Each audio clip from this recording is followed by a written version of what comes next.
Hello there. Our web design agency has specialized in the accommodation industry for over 10 years. We see many websites for B&Bs, hotels, and holiday rentals that miss the mark. In this video, I want to focus specifically on the homepage, your website's first impression, and address some common design flaws that can drive potential guests away. First up, headers. Your header is really important to get right. After all, it probably appears on all pages of your website. It needs to be clear, concise, and easy to navigate.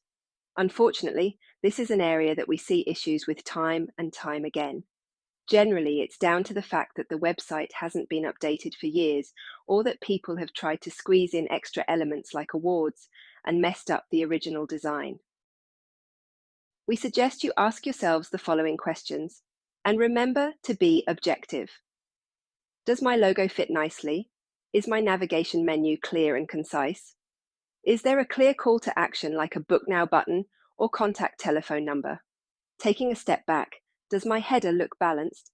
If you answered no to any of these questions, it's probably time to fix your header. Make your first impressions count. The hero section is the first thing your site visitors see, so it should grab attention and showcase the essence of your property. Blurry photos, wrongly sized images, or cheesy stock images won't do your accommodation justice. The hero image shouldn't take up too much height, though.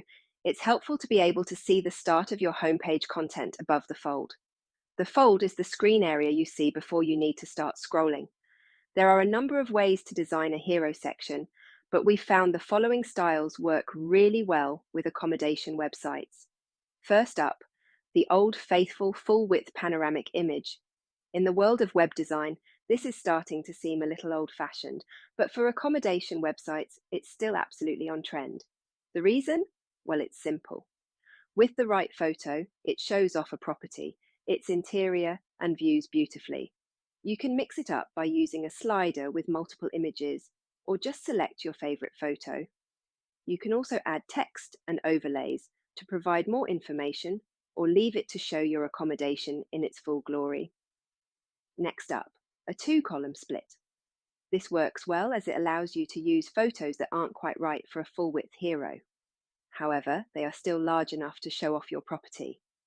We love this as it allows the other column to clearly display some information about the property and a call to action, like a book now or check availability. Finally, a take on the two-column split. Yes, you've got it, a three-column split. This has all the benefits of the two-column version, but with a little more interest. In fact, it's probably my favorite. Which one do you like most? There's no denying images are crucial. After all, we all love to see how wonderful the accommodation is. However, text on your homepage is equally important. In fact, it may even be more important. Here's why. Not only does it tell potential guests about your property and accommodation, but it also tells search engines. You see, they use this text to analyze your website and understand what it's about so that they can decide when to display your website in search results. To put it bluntly, limited or even no text on your homepage means it can't appear in search results, making it nothing more than a glossy magazine that no one knows exists. Here is a checklist of things that we believe are non-negotiable and must be included in your homepage text: your accommodation business name, the type of accommodation you offer, its location, and finally, any unique selling features such as, is it dog friendly? Does it have ensuite bathrooms? Or the proximity to popular attractions are a few examples. Sadly, we see so many homepages that lack vital information. We advise you to make sure you don't make the same mistake. Continuing the theme of text on the homepage, we want to mention the importance of proper use of headings. We see too many websites that have either not used headings at all or have used them incorrectly. Now, some of you may be wondering what we're talking about, or perhaps think that you are using headings because you have some bold text. However, that may not be the case, and there is a lot more to them than just how they look on a page. In fact, they are a structural part of a website's code and are known as H1, H2, and H3. They go all the way to H6, but for now, let us just concentrate on the first three. The H1 title is the most important title, and you should only ever have one H1 title on a page. This title should tell your site visitor and search engines exactly what the page is about.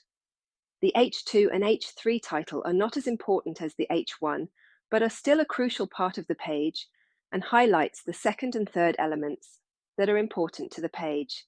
Now, all this might seem a little bit confusing as to how you actually use them. So here's an example. Take a bed and breakfast in Sidmouth called Seaview House Bed and Breakfast. Their website may decide to use an H1 title that says, "Welcome to Seaview House Bed and Breakfast in Sidmouth, Devon." This is likely to be used in the hero image or as a heading for the intro text. The next sections will use H2 headings. For example, it may be a section introducing the rooms in a bit more detail. The title might be something like, "Discover our 3 luxury ensuite B&B rooms." If you then wish to use another heading within that section of text belonging to the H2, you would use an H3 title. As you can see, the titles are making it very clear to the search engines that this web page is about a bed and breakfast in Sidmouth, in Devon, and that it has 3 luxury ensuite bedrooms. But it's also very useful for accessibility, as people with sight issues use screen readers, and screen readers recognize these titles and page structures. And finally, it's also great to help people scan your page for relevant information without having to read through everything. If you enjoyed this first video, we'd love it if you'd subscribe to our channel. We have lots more tips and tricks on the way to help accommodation owners get more out of their websites. Thank you for watching.